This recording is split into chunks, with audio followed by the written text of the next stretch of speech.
మన రక్షకుడైన యేసుక్రీస్తు నామములో మీ అందరికీ వందనములు. ఈరోజు ధ్యాన వాక్యము కీర్తనల గ్రంథము 14వ అధ్యాయము 1వ వచనము.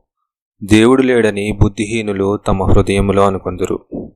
ప్రియ స్నేహితులారా, ఈ లోకంలో అన్నిటికంటే శ్రేష్టమైనది దేవుని ప్రేమ. దేవుడు ప్రతి వ్యక్తిని ప్రేమిస్తున్నాడు. ఆ విషయం గ్రహించగలిగింది బహుకొద్దిమంది మాత్రమే.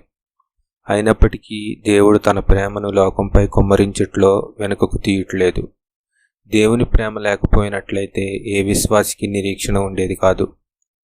శాంతి సమాధానంను కనపడుతుందంటే కారణం దేవుడు కృప చూపుతున్నాడు కనుకనే.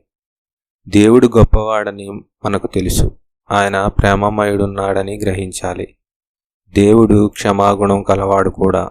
ఆయనను విశ్వసించిన ప్రతి వ్యక్తిలో క్షమాగుణం, ప్రేమ కనబడి తీరాలి. 72 సంవత్సరాల వయసు కలిగిన ఒక దేవుని సేవకుడు నివసిస్తున్న వీధిలోనే దేవుడు లేడని చెప్పే నాస్తికుడు కూడా నివసిస్తున్నాడు. దేవుని సేవ, దేవుని వాక్యం అంటే ఈ వ్యక్తికి బహుకోపం.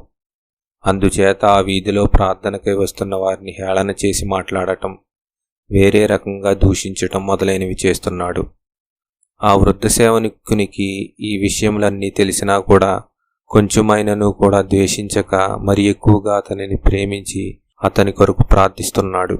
ఒక రోజున ఆ నాస్తికుడు తన ఇంటి కప్పును బాగు చేస్తూ ఉండుట ఆ వృద్ధ సేవకుడు చూచి తిన్నగా అక్కడికి వచ్చి నిచ్చెన సహాయంతో ఆ ఇంటి కప్పుపైకి ఎక్కాడు. ఆ రోజు భయంకరమైన ఎండ. ఆ సేవకుడు ఒక ప్రక్కన జారిన పెంకులను సరిచేయుచుండగా గమనించిన ఆ వ్యక్తి, "నా ఇంటిపైన నీకేం పని ఉంది? ఎందుకొచ్చావెక్కడికి?" అని ప్రశ్నల వర్షం కురిపించగా మెల్లని స్వరంతో ఆ సేవకుడు, "అయ్యా, మీరొక్కరే కష్టపడుతున్నారు. పాపం సహాయం చేయవారు కూడా ఎవరూ లేరు. ఏదో కొంత సహాయం చేద్దామని వచ్చానండి, అంతే" అని జవాబిచ్చాడు. ఆ వ్యక్తి హృదయంలో ఉండిన ద్వేషము, పగ, కోపము అన్నీ పోయి ఆ వృద్ధ సేవకునిపై ప్రేమ, గౌరవం వచ్చాయి. అప్పుడు ఆ సేవకుడు, "అయ్యా, ప్రభువు మిమ్మును ప్రేమిస్తున్నాడు. నాకంటే ఆయన మిమ్మును ఎక్కువగా ప్రేమిస్తున్నాడు. ఆయన ప్రేమను రుచి చూడండి" అని విన్నవించుకున్నాడు. ఆ దినం నుండి ఆ నాస్తికునికి దేవునిపై నమ్మకం కలిగింది. చివరికి అతని ఆత్మ రక్షింపబడింది. దేవుని బిడ్డల అయిన వారు లోకానికి దేవుని యొక్క ప్రేమ రుచి చూపాలి. అది వారి యొక్క ముఖ్యమైన పని.